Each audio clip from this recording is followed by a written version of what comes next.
Today we are going to be doing some fun Christmas crafts with bows. Now, I personally have a little bit of a bow problem. They seem to get more and more every single year, and I'm always looking for ways to use some of the ones that maybe aren't as fresh or a little crushed or aren't as beautiful as they used to be, to bring into the craft activities that I use in my occupational therapy sessions with the kids that I work with when I'm trying to build their fine motor skills. So today I want to show you a couple of ideas that you can do at home with your kids, no matter what age they are, or stage that they are, whatever you want to work on.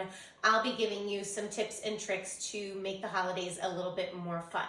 So I have two crafts that I'm going to show you today, and we're going to talk about the importance of some of the tools that we're using in building things like bimanual skills, using both of your hands together, hand strength, fine motor skills, and also really just help to get them more involved in the holiday in as many ways as possible so that they're having fun, you're having fun, and hopefully the holidays can be a little bit more fun and a little bit less stress. So the first one I want to show you is actually a bow painting craft. So all you really need for this is some clothespins, some old bows that maybe are a little bit crushed or smushed on the top. You can choose big ones, small ones, maybe you want a couple different sizes. Then a couple different colors of holiday paint and some pieces of paper. Now, I decided that what I wanted to do was turn this art project into name tags for the Christmas gifts that we might be using this year. So instead of plain paper, I definitely recommend using cardstock and making shapes that are going to be good for putting on a Christmas gift tag, but also making sure that they're large enough or easy enough that the kids can draw the shapes or cut out the shapes themselves to be able to make the gift tags. So I already started one made with blue and white paint, and what I did was I just put the clothespin onto the ribbon, dipped it into the paint, and then tapped it off a little bit so there wasn't too much going on at one time, and then just kind of used it like you would use a sponge to tap in the different colors and make some different designs. So I'm going to do that with the red and the blue paint. Have the kids clip on the clothespin and then just dab it off on the side a little bit so that you don't have too much. Make whatever shape you want to use for the gift tag, and then you can just try to put a little bit of colored paint inside all of the gift tags. I'm going to clip on the next bow, dip it in the orange paint, or sorry, in the green paint. I'm obviously still on Halloween. I'm not really ready for Christmas yet, but here we go anyway. Add some green, make it festive, and you can add as much or as little as you want, or as many different colors as you want. This is really your child's project. It doesn't have to be perfect. Every gift tag should look a little bit different. Maybe you want blue and white, maybe you want green and red, maybe you want to add some glitter or some sparkles. It's really up to you guys to make it your own. And then when everything is all dry, now is a perfect opportunity to go back and have your child work on their cutting skills by cutting out the gift tags.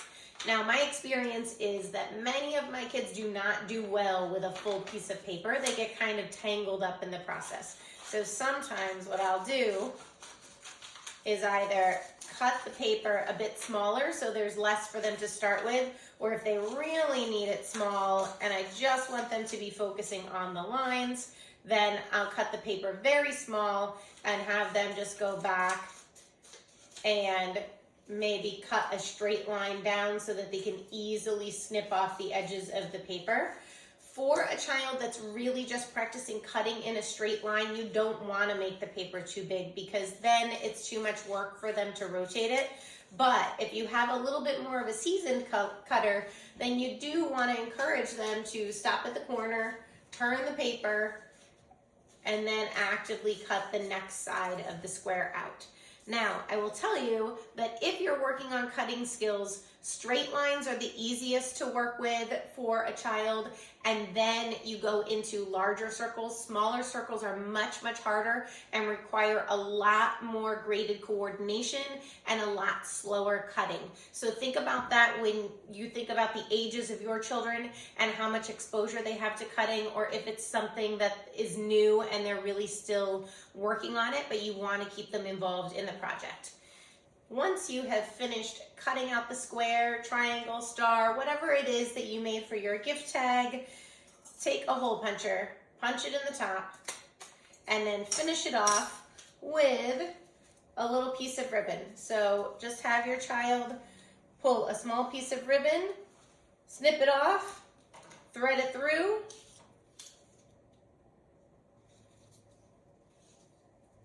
and there you have it. Now you can tape it on any gift tag and your child can be part of the gift wrapping process.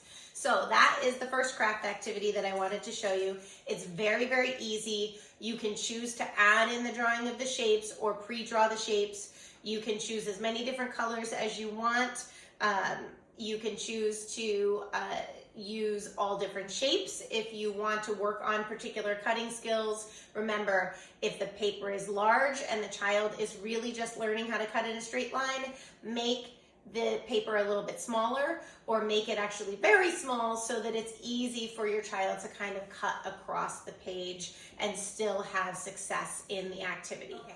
So now we're moving on to the next activity. We are going to continue with the idea of repurposing all the extra bows that you might have in your bow box and make a Christmas bow tree. This is a little bit more challenging, so you might need to help your child set up the Christmas tree cone that is going to be the base for the tree. So I would recommend using green cardstock. If you have a larger cardstock, that's great. You can make a bigger tree, but if you just have your standard size, you can work with this as well. So what I would recommend is that you start by grabbing the top corners, and then you're actually going to twist until that first edge comes in line with the second edge. Now you'll see at the bottom it is not a perfect cone. That's totally fine because we're going to trim it and then we're going to cover it with bows and nobody is ever going to know.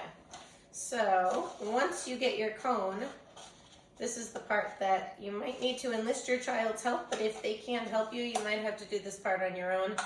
Put a staple in the bottom just to hold everything in place, and then you can tighten up the top, grab a piece of tape, and tape the top part down so that you have a cone. You might need more than one piece of tape. It depends on how resistant your cardboard is to bending. If your child's going to be more involved in the project, then I would suggest that you take a marker and draw a line of where your child should be cutting off the extra piece of paper. So for me, I'm just gonna wing it for the purposes of this video, but know that if my child was doing this with me, I would definitely add that line. And then cut off the extra so that you have a relatively flat Christmas tree. You'll notice mine is not perfect. It doesn't have to be perfect. It's getting covered in bows, which is gonna make it look really, really awesome. So you have your cone, now's your base. I dug through my bow box and pulled out every green bow that I could find. If you're a fan of light green or you're a fan of mixing and matching light and dark green, you can do any combination you want. You don't even have to have a green Christmas tree. You could have a blue Christmas tree. So it's really up to you and your child and how creative you want to get with this project. Now, this is a fantastic opportunity to practice what's called bimanual coordination, using two hands together, and also learning how to grade your movements to pull a piece of tape, but not pull it so far that you have 10 yards of tape and you can't use it on your project, and then hold the dispenser while you are pushing down with your thumb and tearing the piece of tape off at an angle. I cannot tell you how many kids really struggle with this activity, because a lot of the projects in school do not involve a whole lot of tape. So the main place they're going to get exposure to projects where they might be using tape is probably going to be at home. So you don't want to have 10 miles of tape and then have your child be pulling down, which actually really is not that effective. They have to use a lot more force and a lot more coordination, as opposed to if they're able to hold it at a little bit of an angle, push down with their thumb, and then have the tape rip right off. If your child really struggles with coordination, I actually would recommend you get one of those office tape dispensers that is weighted, that you can set down on the table to be able to pull. The reason is it doesn't require as much coordination to stabilize the dispenser in their hand, and then this way they can just focus on pulling the tape a little bit and practice pushing their thumb down. Sometimes that's all that a child can handle until they build up their bimanual skills and are really able to stabilize a little more actively with their non-dominant hand while they're practicing the tearing. As the tearing can get a little bit awkward and challenging to figure out if you're not used to it. So once you have your tape, then you're going to take all your little green bows or whatever color you choose, put the tape on the sticky portion. If you're not feeling like you need the tape, if you just want to try to peel back the paper and use the sticky part of the bow, you can definitely try that too. My experience over the years is that I do not have great luck with bows at all when it comes to the back sticky side, so I almost always use 2 pieces of tape to tape it down to my presents. So I'm just kind of guessing that I'm gonna need to do that here too. So have your child get the strips of tape. If you want them just to focus on the tape tearing part, then you can have them line them up on the edge of the counter. But if you know that your child can also handle putting them on the bow itself, then have them be part of that project too. Or if there's a big brother or sister that knows how to do it, they can tear the tape, pass it to big brother, and then big brother can put it on the bow. And then they can take the bow and just stick it right onto their Christmas tree.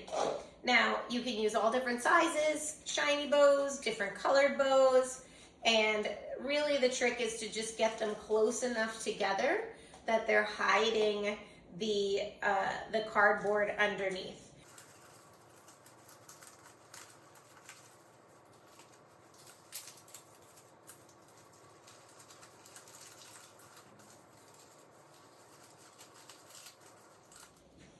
Okay, so once you get all your bows on, you should have a very fancy and sparkly tree like I have. It takes a lot of bows. So if you do not have enough green bows in your bow bin, that's okay. Encourage your child to be creative and add different colors in or mix it up a little bit. And then if you have some of these baby tiny bows, this is the perfect opportunity to add a few more pieces of tape, but just to take those little bows and put them on so that they look like ornaments on the Christmas tree. And I happen to have a teeny tiny bow that is even a gold bow that I can put on the top of my tree as a star. So this is a really fun project. It's very easy. It doesn't take a whole lot of time, but it does give your child a chance to work on their taping skills and also how to spatially organize objects on a shape so that they've covered up all the holes and they come out with a really fun decorative design that maybe could even be added to your little winter scene that you might have set up on a table somewhere. I hope that you learned a lot during these activities today. Remember, the first activity that I showed you, we're focusing on cutting skills, we're focusing on pincer strength and hand strength, some pre-drawing skills, and helping kids really be part of the gift making, gift tagging process. In the second one, we are practicing bimanual skills, muscle grading, pinching, coordination to be able to use the tape to tape together this beautiful, sparkly bow Christmas tree. So whatever you do this season, I hope you have a great time building memories with your children and helping them build skills in the process that they're going to be able to use with their children further down the line, and share all the great memories that they had doing things with mom, doing things with dad, getting ready for the holiday season, getting away from screens and back into family time and togetherness this season. Have a great day, and I'll see you next time with more fun crafts for the holiday season.